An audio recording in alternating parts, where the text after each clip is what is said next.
حضرت سیدنا مولا علی شیر خدا فرماتے ہیں، امام سخاوی نے القول البدی میں لکھا ہے، فرماتے ہیں کہ حضرت عمر کا زمانہ مبارکہ تھا، میرا بڑا ہی دل کر رہا تھا سرکار کی زیارت کرنا۔ حضور کے وصال کو کافی سال بیت گئے، دل بڑا پریشان تھا، میں درود شریف پڑھتا پڑھتا سو گیا۔ میں نے خواب دیکھی کہ اللہ کے محبوب فجر کی جماعت کرا رہے ہیں۔ چر ہویا مینوں ترلے لیندیاں، کدی موڑ میرے ول واگاں، جے خواب میری وچ ایک بار جے آویں میں ساری عمر نہ جاگاں۔ کہتے ہیں حضور نماز پڑھا رہے تھے فجر کی، 2 سورتیں سرکار نے پڑھی پر بڑا ہی مزہ آیا، بڑا ہی مزہ۔ کہتے ہیں نماز مکمل کر کے نا تو سرکار نے صحابہ کی طرف رخ نور کیا تو ایک صحابی کھجوروں کا ٹوکرا لے کے آئے، یا رسول اللہ تازی کھجوریں پکیاں قبول کریں۔ حضور نے ایک کھجور اٹھائی، صاف کی، کھائی، باقی ایک صحابہ کو بانٹی۔ حضرت علی کہتے ہیں 15-16 صحابہ کے بعد میرا بھی نمبر لگا، کھجور کھائی۔ کھجور کا نہیں، دست مصطفیٰ کا بڑا مزہ تھا۔ کہتے ہیں بڑا ہی مزہ آیا۔ ابھی میں کھجور کھا ہی رہا تھا کہ مسجد نبوی میں اذان ہو گئی۔ مولا علی فرماتے ہیں آنکھ کھل گئی، اٹھ میں گیا پر کھجور کا ذائقہ میرے منہ میں ابھی بھی موجود تھا۔ اب اس پر پورا باب باندھا ہے شاہ عبدالحق الہ آبادی نے۔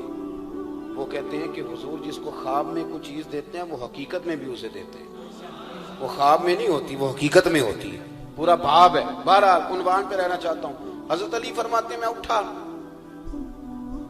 وضو کیا، سنت پڑھی، مسجد چلا گیا، جا کے صف میں بیٹھ گیا۔ عمر فاروق آئے جماعت کرانے۔ کہتے ہیں عمر نے نماز شروع کی تو مجھے جھٹکا تب لگا جب عمر نے بھی وہی صورت شروع کر دی جو خواب میں سرکار نے پہلی رکعت میں پڑھی۔ میں سمجھا اتفاق ہے، لیکن کہتے ہیں دوسرا جھٹکا جب لگا جب دوسری رکعت میں حضرت عمر نے وہ صورت پڑھی جو حضور نے خواب میں دوسری رکعت میں پڑھی تھی۔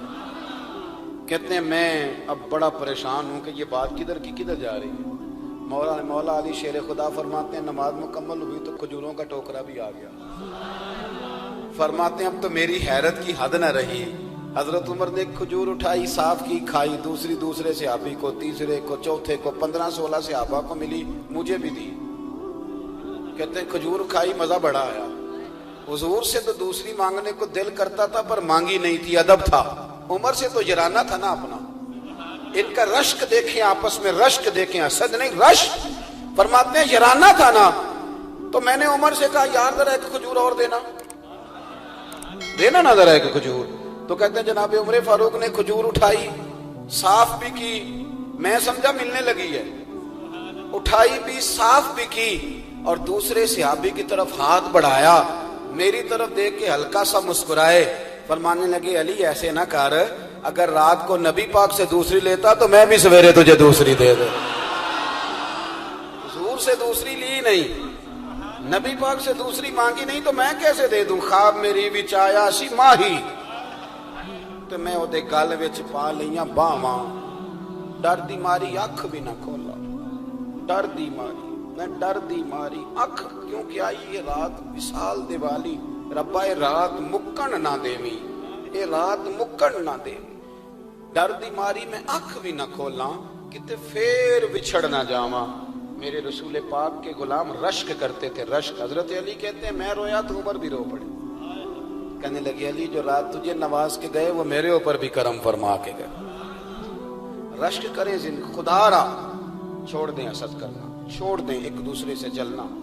اب تو آپ یقین کریں دیندار لوگوں کا، اہل حق لوگوں کا جواب در جواب، جواب الجواب، اس طرح ہم نے الجھایا ہے چیزوں کو کہ نیا آنے والا آدمی کہتے ہیں کہ دین کی اصل بات اصل میں بتا کون رہا، تو میلہ لگ گیا ہے، کوئی کہانی سنا رہا ہے، کوئی بات کر رہا ہے، کوئی اس کو غلط کہہ رہا ہے، کوئی بندہ ایسا ہے ہی نہیں جو بالکل ٹھیک ہو۔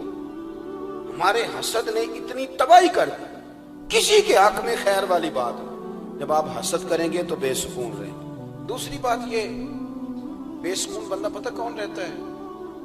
میں نے یہ بھی آیت پڑھی ہے، الا بذکر اللہ تطمئن القلوب۔ اللہ فرماتے ہیں یاد رکھو، خبردار ہو جاؤ، اللہ کا ذکر کرو گے تو دلوں میں چین ہو۔ پتہ ہے بے سکون کون رہتا ہے؟ جو نتیجہ اپنی مرضی کا مانگتا ہے۔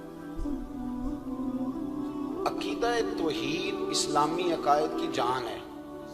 جب آپ نے کہا لا الہ الا اللہ محمد الرسول اللہ صلی اللہ علیہ وسلم، اس کا معنی یہ ہے کہ اب میں اپنے آپ کو نا اپنے اللہ کے حوالے کرتا ہوں.